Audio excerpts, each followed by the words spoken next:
Fala, meus bravos, tudo tranquilo? Espero que sim. Então, hoje venho trazer aqui, né, um vídeo que eu esperei um pouco para fazer.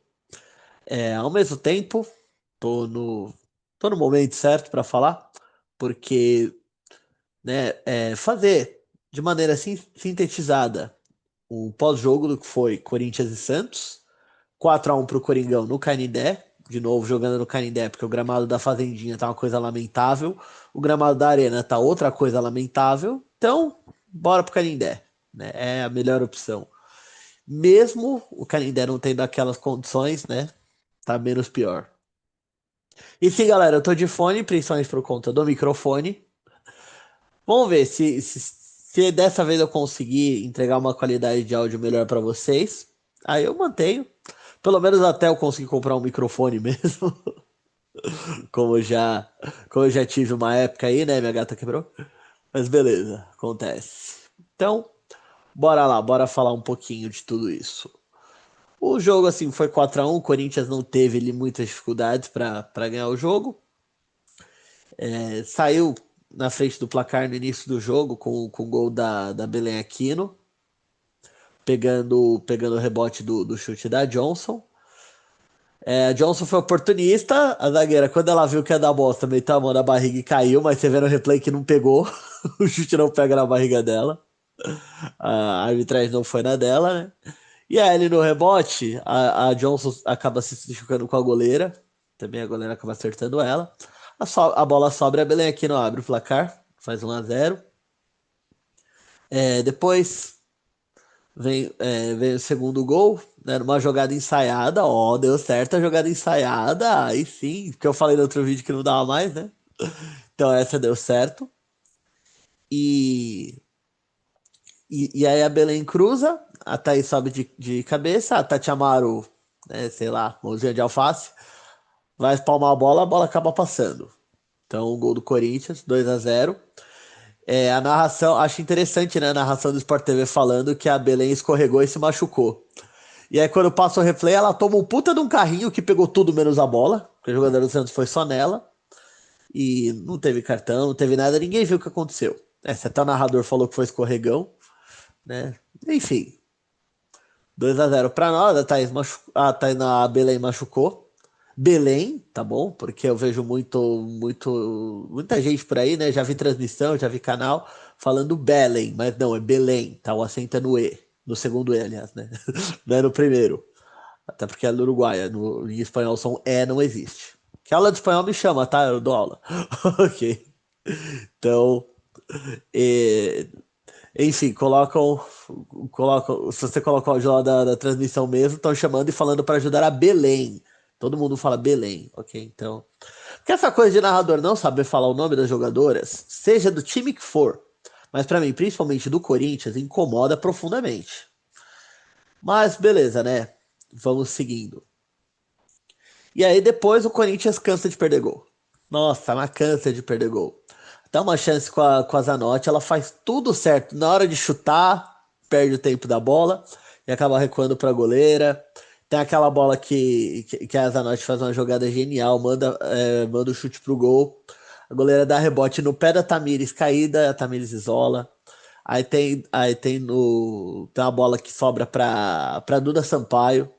A Duda que acerta uns chutes assim, inacreditáveis de longe, mas dentro da área, com a goleira caída, ela conseguiu chutar por cima.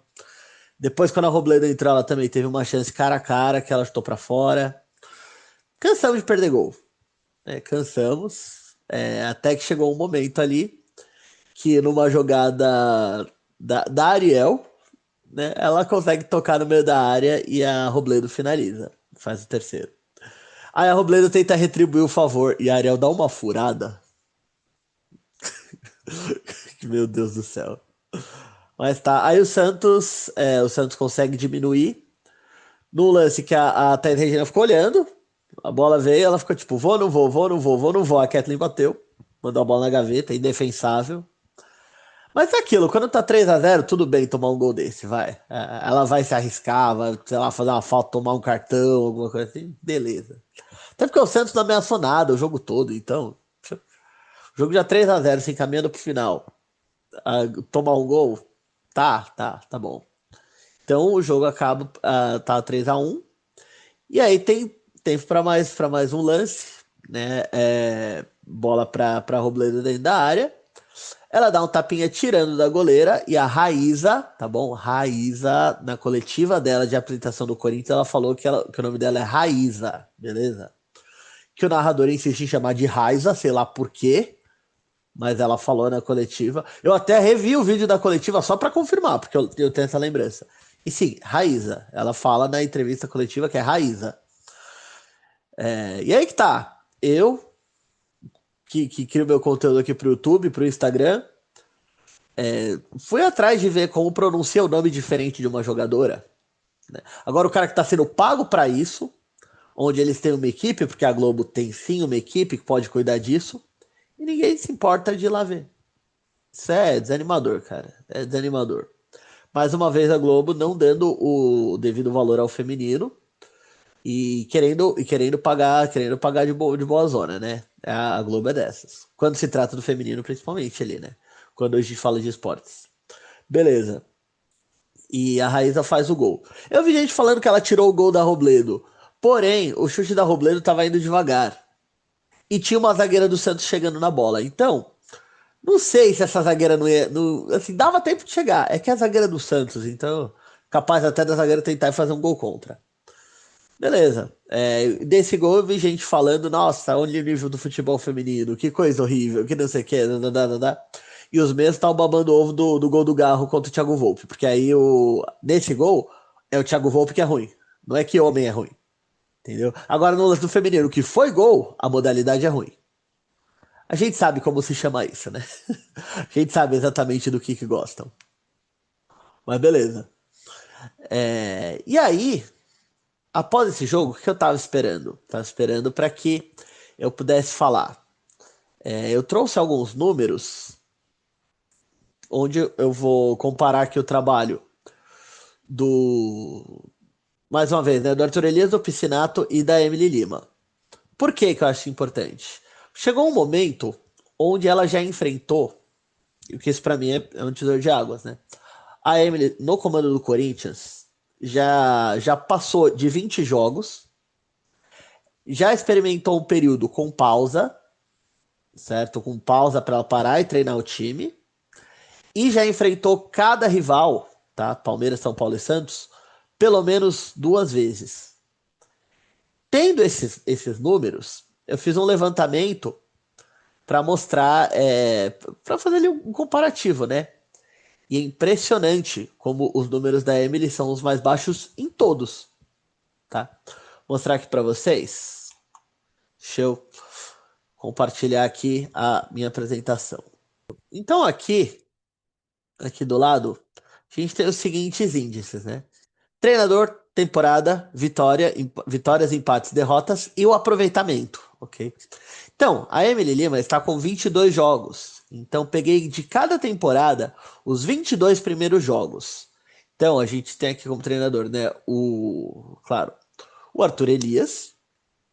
Depois dele veio o Lucas Piscinato. Opa, desculpa, a foto errada. Veio o Lucas Piscinato e, posteriormente, a Emily Lima, certo? Que é quem tá agora. Então, vamos olhar aqui cada temporada como que foi. Então, a gente vê que a primeira temporada, ainda em parceria com o Audax, tá? Que é quando reativaram o futebol feminino.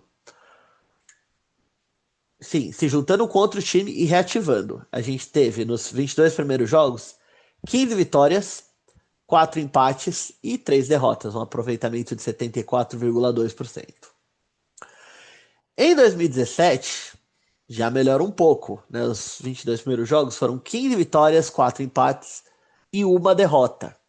Ok, então teve ali 2 derrotas a menos e 2 vitórias a mais, o que subiu o aproveitamento para 83,3%. 2018, que é o ano que ganhou o brasileiro, 2016 ganhou a Copa do Brasil, 17 a Libertadores e 18 o brasileiro.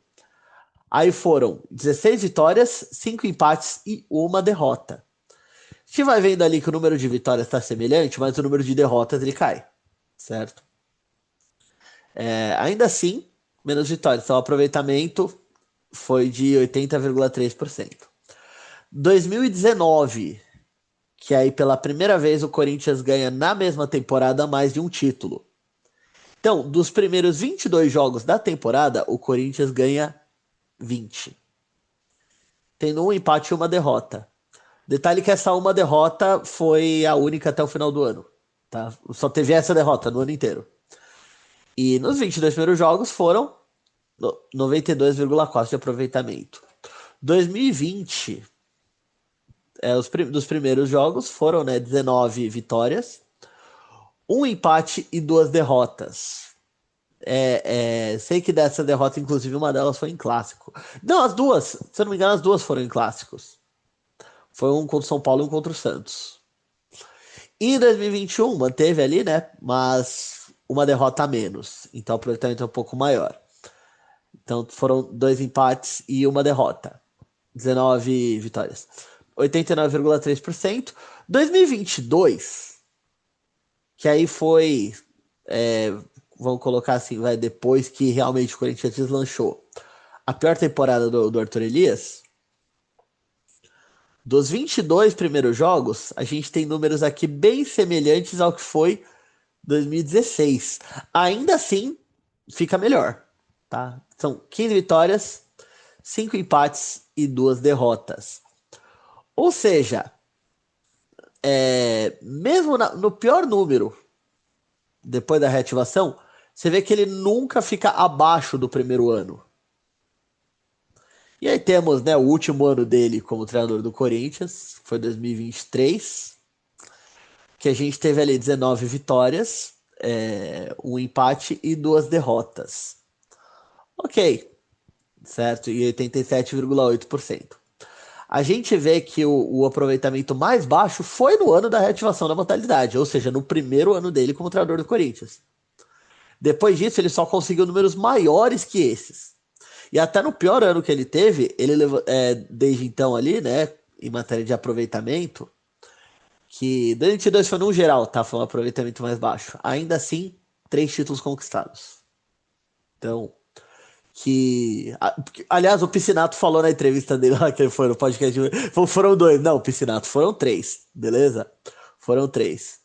Porque se no currículo do Piscinato ele coloca que ele chegou na final da Copa Paulista com o São Paulo contra o Palmeiras, né? Ele coloca que foi uma das finais que ele chegou com o São Paulo. Então, o Corinthians campeão também o título vale, beleza? Então, ganhamos naquele ano a Copa Paulista, ganhamos o Campeonato Paulista e ganhamos o Campeonato Brasileiro. Não, minto, desculpa. Eu falei Campeonato Paulista. Foi a Supercopa do Brasil, Campeonato Brasileiro e Copa Paulista. Você jogou a Copa Paulista, não jogou o Campeonato Paulista, né, criatura? Quem ganhou, inclusive, foi a Porcada. Tá certo. Agora sim. Corrigindo aqui. É o que dá fazer vídeo sem roteiro, né? Tudo na memória. Já com o Quase Nada, né, o Piscinato, vamos lá. Em 2024, os primeiros jogos ainda eram com aquele time do Arthur Elias. Mesmo assim, é um número sim, bem expressivo. Ele repete o que foi em 2023. Então são 19 vitórias, um empate e 2 derrotas. Isso nos primeiros 22 jogos. Em 2025, que aí já tem mais, né, a mão dele ali, já decai. Então diminui o número de vitórias e aumenta o empate. Por conta de alguns fatores que aconteceu no comando do Piscinato, que eu já expliquei isso em outro vídeo. Tá? O que eu falei sobre ele. Tá, vou deixar o link aqui em cima.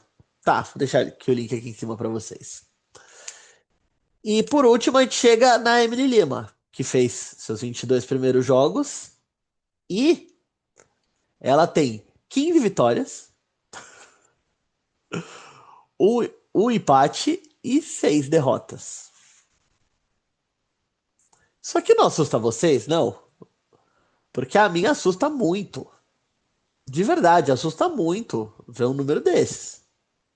Ok? Porque a última vez que nos primeiros 22 jogos de um treinador ele só conseguiu 15 vitórias foi no ano da reativação. E nunca tinha acontecido de nos 6 primeiros jogos de um treinador, quer dizer, dos 22 primeiros jogos de um treinador, 6 serem derrotas. E digo mais, vamos colocar os 20 primeiros, porque os 2 últimos jogos o Corinthians ganhou, mas o 20º foi derrota. Então, nunca tinha acontecido de nos 20 primeiros jogos o Corinthians perder 6, sabe? É preocupante. Sim, preocupante. O aproveitamento dela é de 70%, é o mais baixo de todos. Outro critério aqui que eu levei em consideração também foram os 6 jogos após pausas.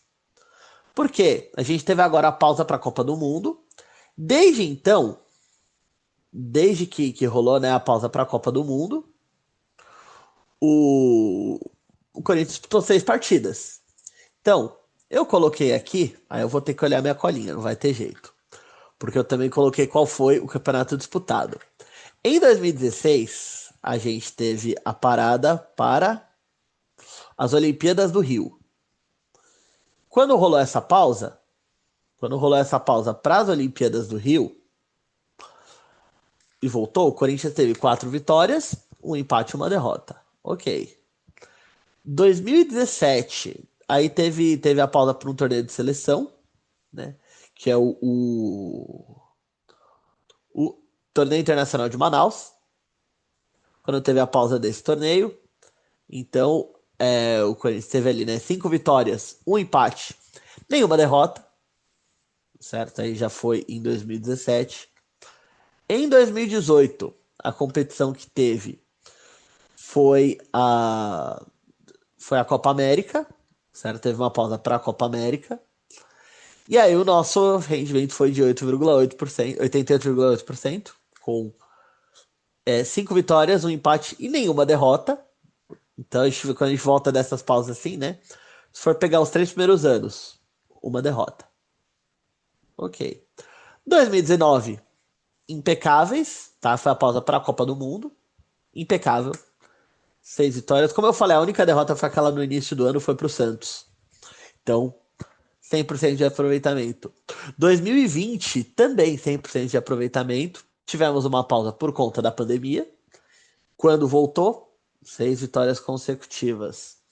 2021, tivemos ali um empate no meio do caminho, certo? 2021 que a gente teve ali as Olimpíadas, então teve essa pausa. E 2022, esse ano, como eu falo, esse ano realmente não deu, as coisas não deram muito certo pro Porto Elias, né? E mesmo não dando certo, a gente ganhou bastante coisa. Mas beleza. Foram ali 4 vitórias, um empate e uma derrota, após a pausa para a Copa América.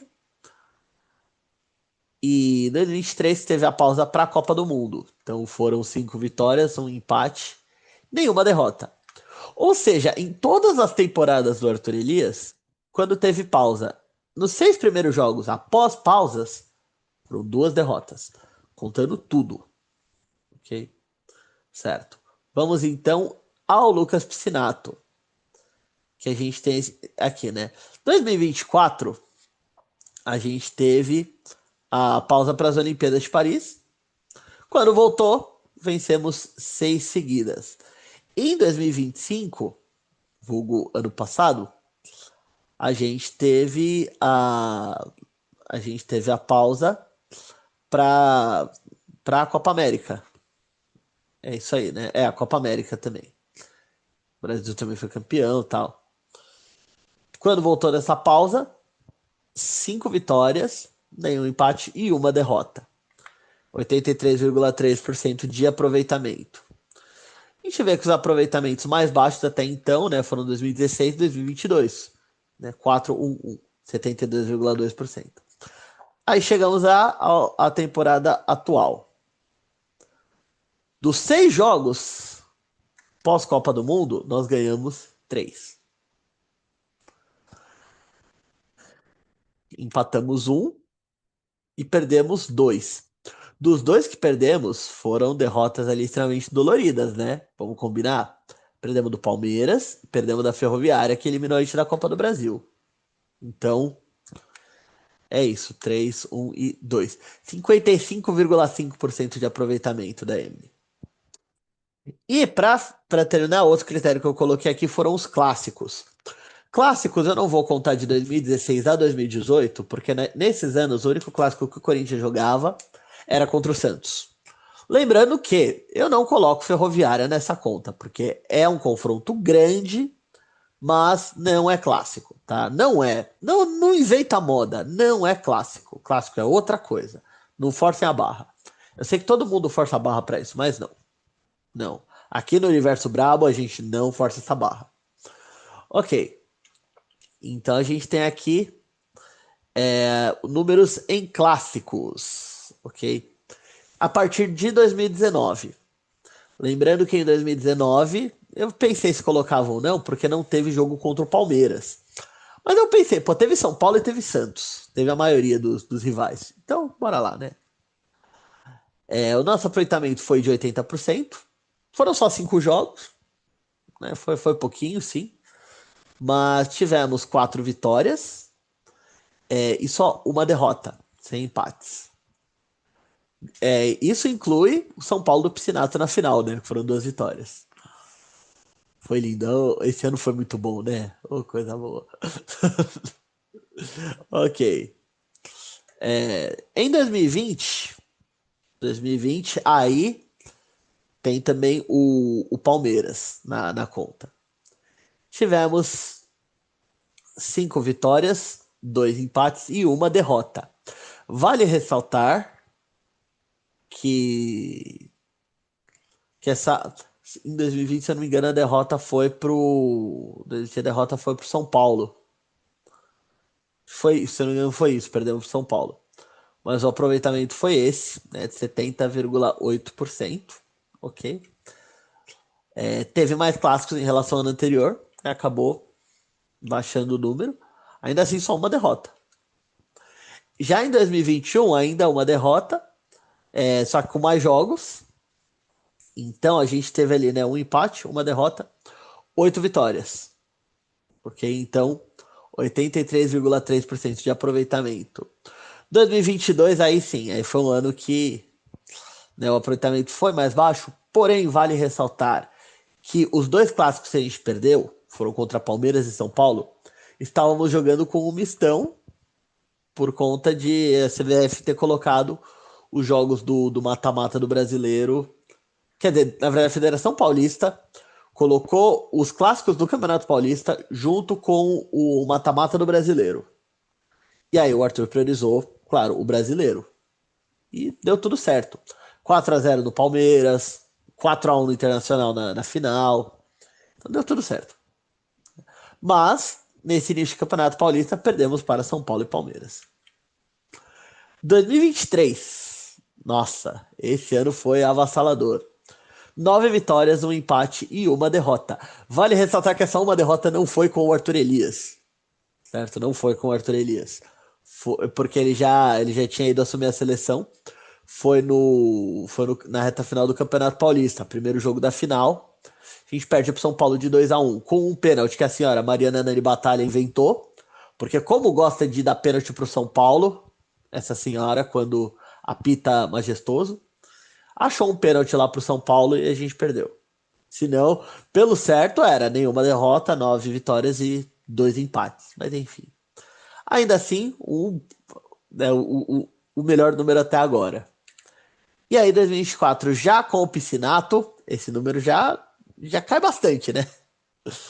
E aí foram 7 vitórias, 2 empates e 2 derrotas. Uma das vitórias foi aquela em cima do São Paulo, que também foi. Tá, a gente tava perdendo de 2-1 até os 48 do segundo tempo e virou. Então, teve esse jogo. E ano passado, pior ainda.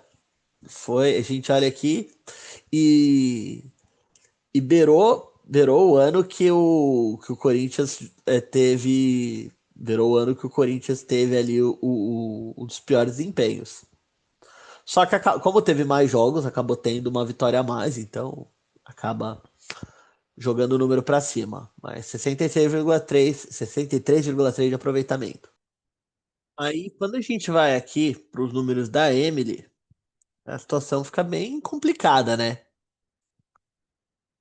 Porque até agora ela disputou 7 clássicos. Foram dois contra o Santos, dois contra o São Paulo e três contra o Palmeiras. E os números que a gente tem são esses: 3 vitórias, um empate e 3 derrotas. Ou seja, menos da metade do aproveitamento. Desde. Por que eu tô colocando esse dado aqui agora? Não é possível que vá ter mais clássicos esse ano? Sim, o Palmeiras está na Libertadores, então é possível. São Paulo, Santos e Palmeiras provavelmente vão passar de fase no Campeonato Paulista. No Brasileiro, São Paulo e Palmeiras provavelmente vão passar de fase. Então é possível que o Corinthians tenha aí, vamos supor, que, que possa enfrentar Palmeiras e São Paulo no Brasileiro, mas 4 clássicos. Que possa enfrentar pelo menos 2 deles no Paulista. Então vamos colocar assim, pelo menos mais 8 clássicos. E aí vamos supor se enfrenta o Palmeiras na Libertadores, 9. Pode jogar mais 9 clássicos potenciais na temporada. Ok? É possível que tenha mais 9 clássicos pela frente. É possível. Tá? Dá para dar esse número. Porém, aqui eu trouxe esse número de agora porque já se foram pelo menos 2 clássicos contra cada time. Eu queria esperar para quando fosse pelo menos 2 confrontos com cada rival. E tá aqui, o número é esse. E o aproveitamento dela é extremamente preocupante. Então, por isso, eu continuo dizendo, quando anunciaram Emily Lima aqui no Corinthians, quando vieram rumores que vinha Emily Lima pro Corinthians, eu fui procurar o que era e me deparei com algo que me deixou assustado. E todos esses medos estão se concretizando. Então, quando que a Dona Ericesso vai começar a trabalhar? Quando o Cosmar Stable vai começar a trabalhar? Então, Romuald, ganhou de 4-1, ganhou um clássico de 4-1 e você tá vindo aqui reclamar? Exatamente. E depois de tudo isso, eu tava esperando esse momento exato. Mostrando os números que eu mostrei aqui pra vocês. Vocês acham que eu tenho razão de reclamar ou não? Fica a reflexão, tá? É isso. Não esquece de seguir a gente no Instagram, deixa sua curtida aqui no vídeo, compartilha com quem você acha que vai gostar. Com quem acha que não vai gostar, também compartilha. Se ele quer vir dar hate no meu canal, pelo menos deixa um comentário aí que ajuda a engajar. Beleza? É isso. Muito obrigado. E o de sempre, né? Fora aquele patrocínio que vocês sabem qual. Fora os Mar Stable, fora ele excesso. E fora Emily Lima. Okay? Respeita as minas e vai, Corinthians.